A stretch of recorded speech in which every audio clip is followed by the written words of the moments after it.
Sit back, relax, because it's time to get drenched with the SeaWorld Splash to the Past podcast with Joseph, Rose, and Neil. So grab those ponchos. Hello and welcome to the SeaWorld Splash to the Past podcast, episode 5. I'm your host, Joseph, along with Rose.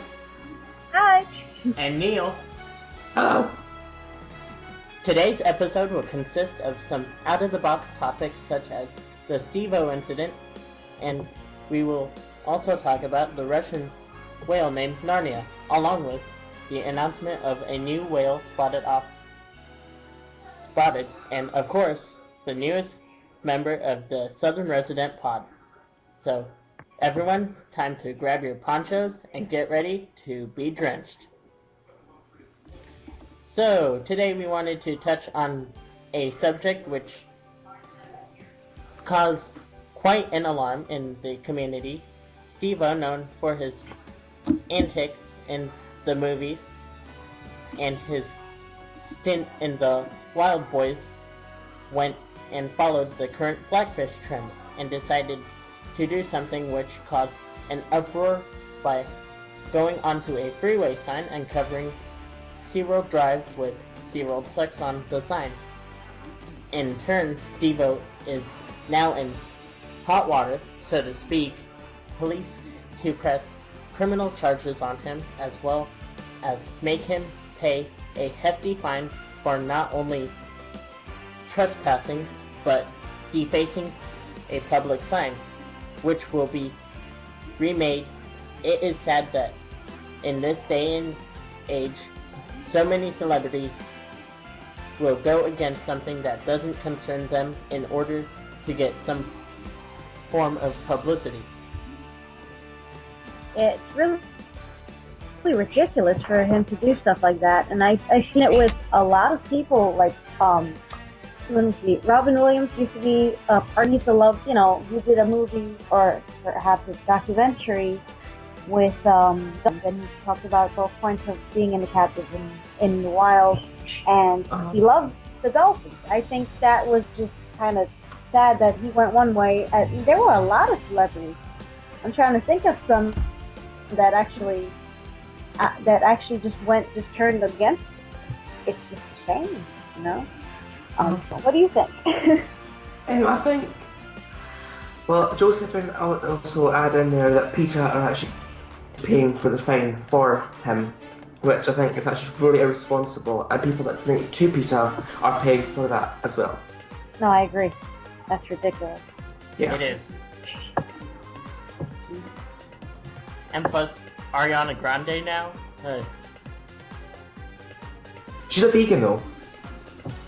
She went Sure. against it? It's just ridiculous. I think, this whole blackfish thing just needs to go away. Agreed. Yes. And now on to the next topic. Neil will be talking about the Russian whale, Narnia. So Neil, take it away. Currently, there is news on Russian orca captures, which have been going on since the successful capture of Narnia and the female orca. There's been quite a lot of debate, which many people believe there's whales captured illegally, but there has been articles and other information which is allowing a quota of 10 whales to be captured this year. Since Narnia's capture, there's a total of around 9 which have been acquired.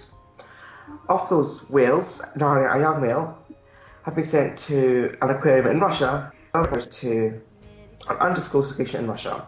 The remaining orcas were sent to Chinese parks. So, the main tank that Narnia will be in will be about 32 foot deep and 600 foot across. The design is quite modern and impressive to say the least. Yeah, it's actually pretty cool. I think for the size, it's actually it's a little bigger than what we had here in our U.S. watch. And I'm actually quite curious to see what it looks like myself. What do you think, Joe? I'll be curious too. I've seen some pictures of Chimalong actually. How does that one look? That one looks impressive. That's pretty cool. Yeah.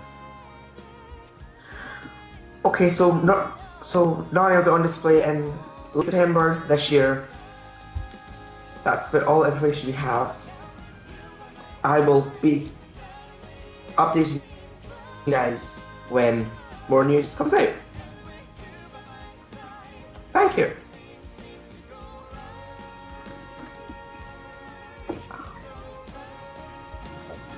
And now here we go with Rose with our newest topic.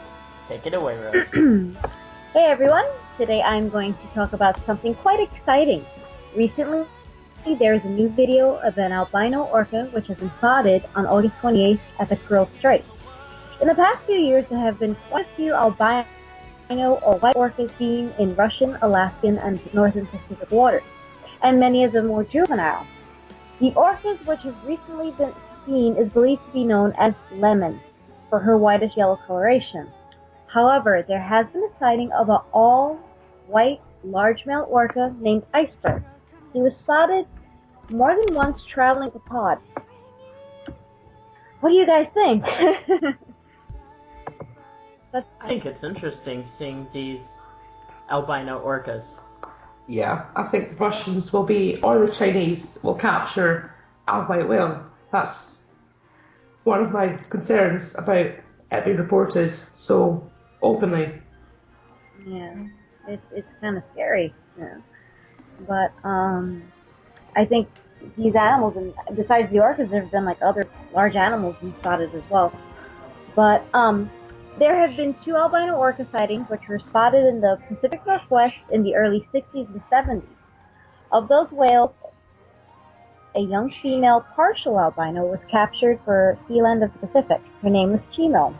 After her passing in 1972, a law was put in place for no albino animals to be captured for any U.S. marine park.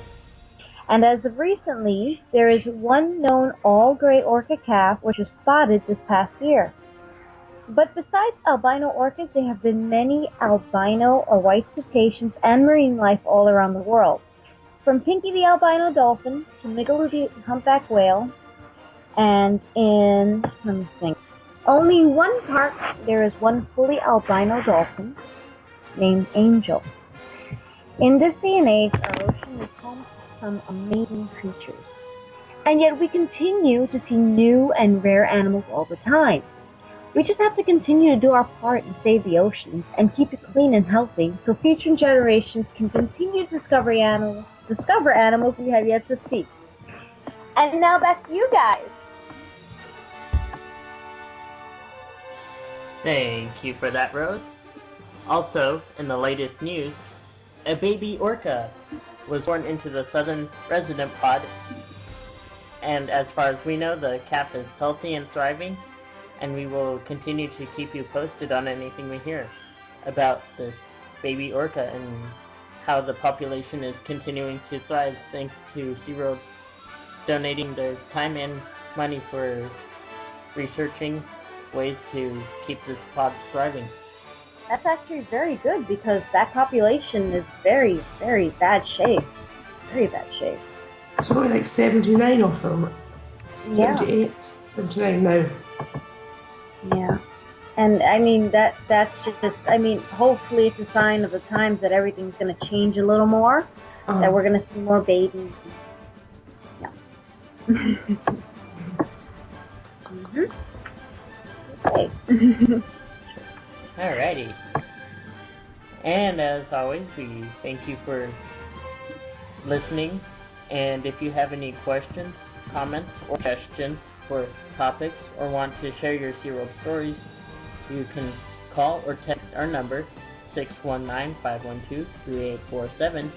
We also love to have you share any updates or info, or even drop by and say hello.